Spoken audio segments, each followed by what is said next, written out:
Hello， 大家好，今日同大家分享一個日式小食串燒雞皮。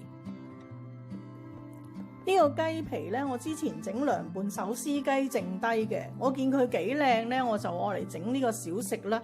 而且呢，佢係粟字嘅，同埋係走地雞嚟嘅。啲雞皮呢，我哋出一出水，咁俾一片薑啦、葱啦，同埋呢少少紹酒。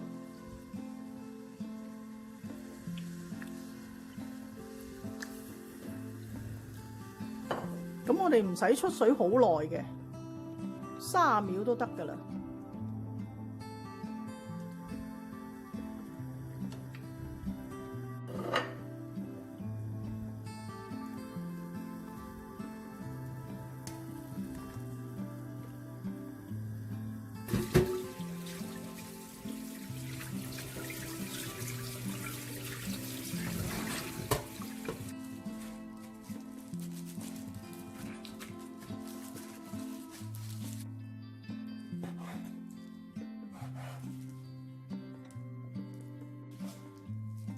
呢個雞皮咧，我哋俾少少味，因為個份量好少，所以嗰個調味咧都要輕手啲，俾幾粒鹽就得噶啦。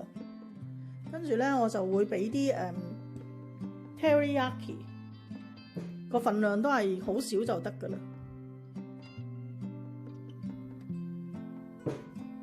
胡椒粉啦，少少嘅米酒啦。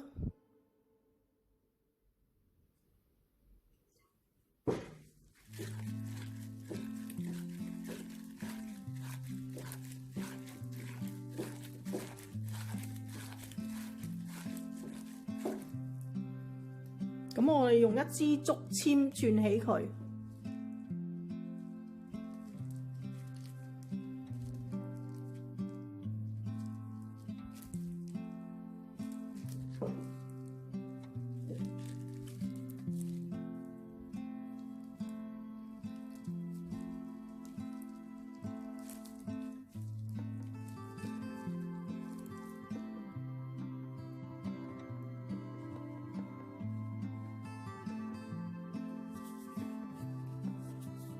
噴少少油落去，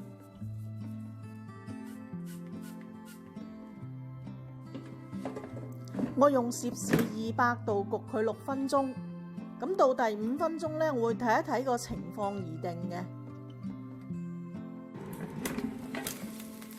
依家呢，我就氣炸咗佢5分鐘，咁樣呢，我諗係再氣炸多1分鐘，佢而家都好金黃，再氣炸多佢1分鐘。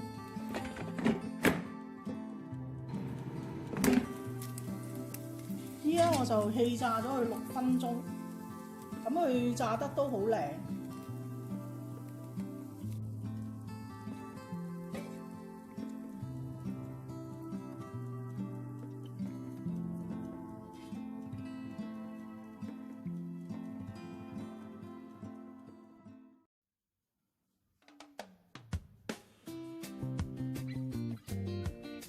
等我試食一下先。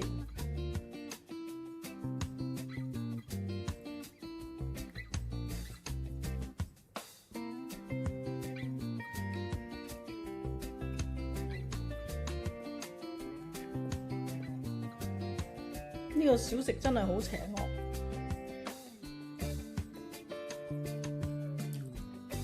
好好味，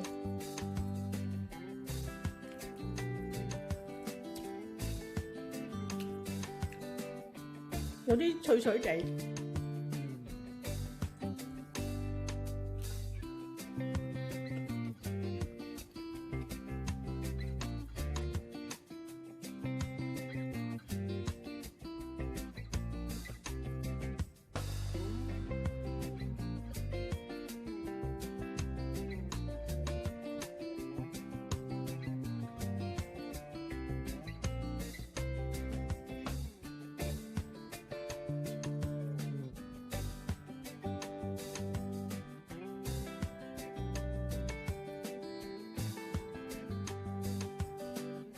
呢個雞皮呢，係我之前整呢個涼拌手撕雞留低嘅。咁我見佢呢個雞皮好靚，而而且咧佢係呢個係忘記咗。